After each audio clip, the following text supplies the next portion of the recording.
Hello guys, તો આજે અમારા ઘરે છે સરસની એકદમ ગરમા ગરમ અડદની દાળ છે ફોતરાવાળી.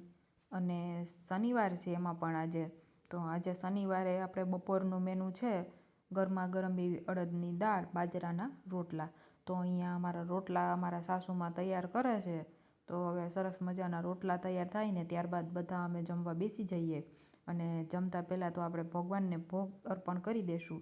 તો અહીંયા સરસ મજાની દાળ થઈ ગઈ છે તૈયાર. તો એમાં નાખીશું હવે આપણે માખણ. અને માખણ અડદની દાળમાં માખણ એટલું મસ્ત લાગે છે ને, ટેસ્ટ જ અલગ પડી જાય છે એકદમ.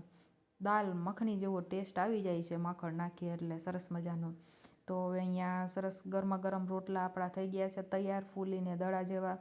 તો હવે એમાં ઘી લગાવીને ત્યારબાદ આપણે સૌથી પહેલાં તો આપણે ભગવાનને થાળ આપણે ધરી દઈશું. તો સરસ મજાનો અહીંયા ઘી લગાવીને ખાડા કરી દઈશું રોટલામાં, અંદર સુધી ઘી પહોંચી જાય. ત્યારબાદ આપણે હવે પહેલો રોટલો આપણે ભગવાનને ભોગમાં અર્પણ કરી દઈશું. ત્યારબાદ આપણે જમવા બેસી જઈશું.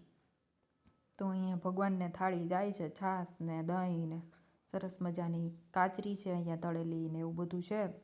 તો ભગવાન જમે ત્યારબાદ આપણે સ્ટાર્ટ કરી દઈશું.